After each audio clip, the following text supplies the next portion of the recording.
Proovin teha hästi lühidalt, aga see on mu kohus. Riskiklubil on teatavasti palju erinevaid sektsioone. Üks nendest on kriitikasektsioon. Tingimus on see, et kriitika ilmuks enne näitust, enne seda, kui pilte on nähtud. Ja siin ta on UBC kriitika, 3 nageli näituse kohta Swedbankis. Nagu UBC-le kohane ilmub kriitika näitust nägemata ja nagu iga tänapäeva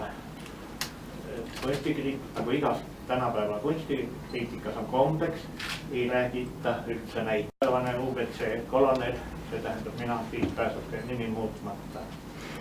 Olin sealsamas teinud siiski valearvestuse, arvasin trepi lõppenuks, aga kaval arhitekt professor Peeter Tarvas oli sinna sopistanud veel ühe astme.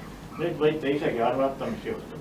Käib kõva plaks ja minu vasakut hüppeliigest läbis terav valu. Kuuldes seda plaksu röögatas elukogenud noor kunstnik Lemm. Traumapunkti ja kohe. Hiljem sa ei saa enam liikuda. Niisuguse häälega, nagu ta oleks seda varemgi öelnud.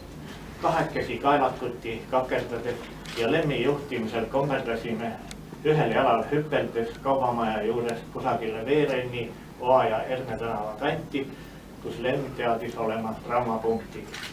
Siiski oli see punkt liikunud teise kohta juba nii ammu, et enam joonki ei olnud näha. Teatavasti tekib joon punkti liikumisest.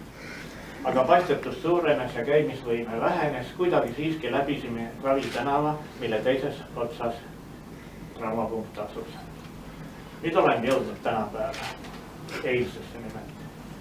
Eile esimene. Mina räägin doktor Tiima kirjutab, nimi muudetud. Taburetilt maha astudes vigastas vasemat jalga. 45 aastat tagasi samas toas küsis arst lihtsalt ja armastusväärselt. Väändasid jala välja, jah? Aga nüüd doktor Tiima ütleb. Kanna ja jalapiirkonna liigese ja sidemete luksatsioon, distorsioon ja distensioon. Kanna, distorsioon ja distensioon. 45 aastat tagasi ütles arst lihtsalt ja armastusväärselt. Viinakompressi tuleb teha. Kas teil kodus viina on? Mille peale seda mäletas Lemm hästi ja rääkis palju kordi edasi. Mina olevat karjatanud. Mina ei joo. Nüüd küsisin Tiima doktori käest arglikult, millismine kodu. Antud näide näitab, kuidas on muutunud elu, meditsiin ja kunst. Palju nagel riikide nagelite esiisa maalis loodust, see tähendab igavikku. Karl Kristian Nagel maalib olevikku, Lenin Nagel maalis tulevikku. Juba siis ta nägi ette, kui keeruliseks läheb elu meil siin maailmas.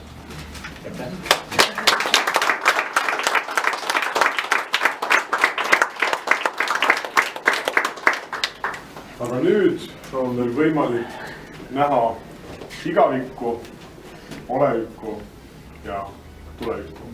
Olge head, näitus on teie pärast.